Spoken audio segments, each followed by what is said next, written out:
Letakkan tangannya. Roh Kudus barusan ngomong begini, saya nggak ngerti artinya apa, pokoknya saya lontarkan. Izinmu yang sudah dicabut itu, minggu depan hari kerja, akan dikembalikan. Ada berkat cancellation, atau berkat pembatalan terhadap pencabutan izin Anda. Saya nggak tahu izin apa, I have no idea, tapi saya taat saja. Izin Anda itu akan dikembalikan, Anda akan mendapatkan kabar baik ini hari kerja minggu depan.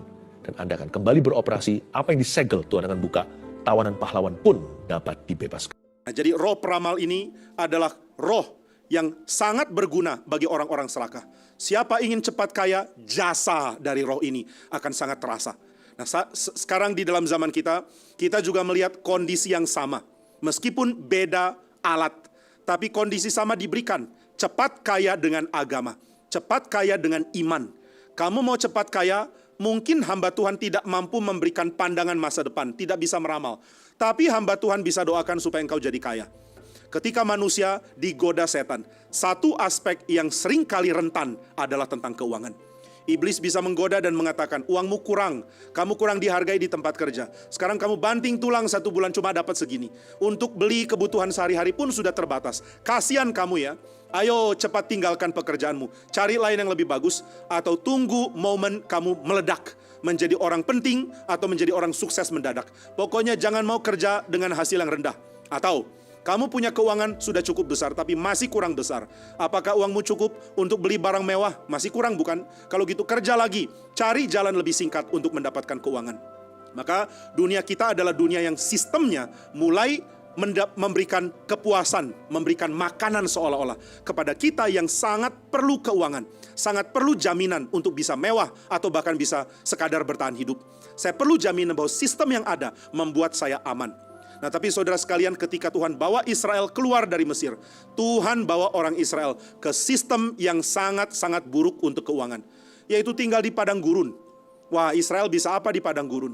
Mau deal bisnis dengan siapa? Mau impor barang kemana? Mau impor barang dari mana? Mau ekspor barang kemana? Nggak mungkin. Mereka menjadi bangsa yang hanya bisa mengandalkan kekayaan yang mereka sudah lebih dulu dapat. Setelah itu mereka jalan. Sudah jalan, tunggu Tuhan gerak. Mereka ada di padang gurun sampai berapa waktu. Tuhan gerak lagi baru mereka jalan. Tuhan berhenti, mereka bikin kemah lagi lalu tinggal di situ. Mereka jadi bangsa nomaden yang tidak menikmati keindahan punya rumah. Mereka tidak settle. Di dalam zaman kuno, 2 kebudayaan ada di zaman itu.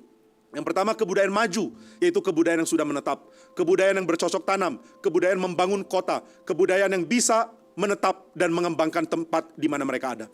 Tapi yang kedua adalah kebudayaan orang-orang nomaden yang pindah-pindah tempat, yang tidak mampu bangun kebudayaan, yang tidak mampu bangun kota. Dan Israel ada di padang gurun. Wah, di padang gurun dapat apa? Nggak ada kemungkinan tambah kaya. Orang yang keluar dari Mesir punya 50 juta. Di padang gurun 50 jutanya nggak bisa diputar untuk usaha. Di padang gurun nggak ada orang bisa mulai bisnis, apa misalnya, tanam anggur. Mungkin bisa bikin tanahnya subur ya.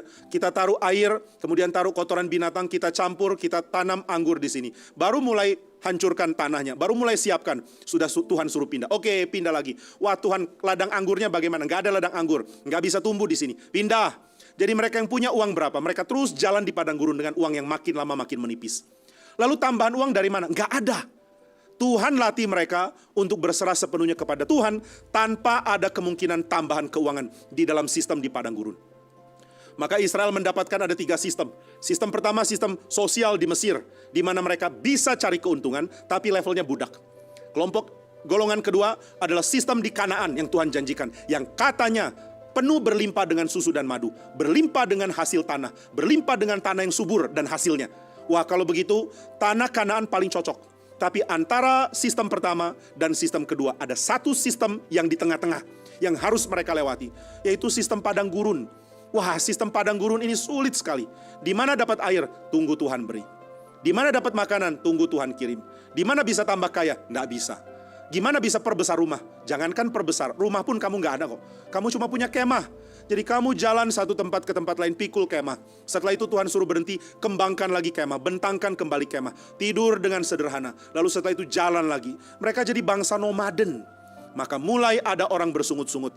Kenapa hidup kami jadi begini? Sistemnya kacau, tidak bisa memberikan kami kepuasan.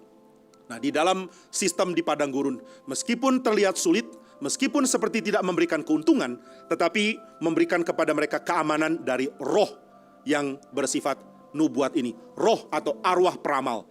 Nggak ada arwah peramal di tengah-tengah Israel di padang gurun. Karena mereka terus menanti Tuhan. Mereka cuma tahu waktu ke depan di dalam wahyu Tuhan. Tuhan beritahu nanti ke depan akan apa. Itulah pandangan kami tentang masa depan.